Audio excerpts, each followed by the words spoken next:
আসসালামু আলাইকুম, সবাই কেমন আছেন? আশা করি খুব ভালো আছেন। তো আজকে জুমার দিন, আর জুমার দিন মানে প্রবাসীদের জন্য ঈদের দিন। আর এই ঈদের দিনে কিভাবে আজকে সারাদিন কাটালাম সেটাই আপনাদের কাছে শেয়ার করব।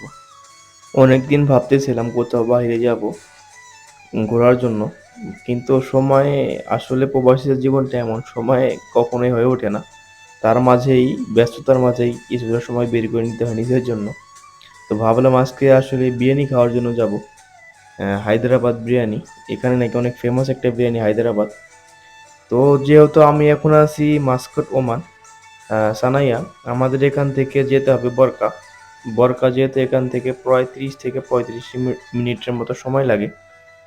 আলহামদুলিল্লাহ আমরা বরকার খুব কাছাকাছি চলে আসি, এবং এই বরকার সাথেই কিন্তু মানে এই মাস্কাট ওমানের সাথেই দারুণ একটি সমুদ্র আছে। তো ভাবলাম কিছুটা সময় আগে সমুদ্র পাড়ে কাটাই। সমুদ্র দেখতে দেখতে আজকের দিনটা যে কিভাবে কেটে গেল বুঝতে পারলাম না। আসলে প্রবাস জীবনটাই কষ্টের। যারা প্রবাসে থাকেন তারাই হয়তো বা বুঝতে পারবেন যে সময়গুলো কিভাবে কেটে যায়। প্রবাসে না আসলে হয়তো বুঝতে পারবেন না।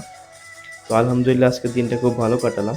এবং যারা ওমান থাকেন বা মাস্কাটে আছেন তারা কিন্তু অবশ্যই এই হায়দ্রাবাদ বিরিয়ানিটা ট্রাই করতে পারেন।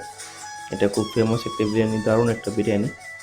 তো এই ছিল আজকের প্রবাসীদের ঈদের দিন, মানে শুক্রবার, জুমার দিন।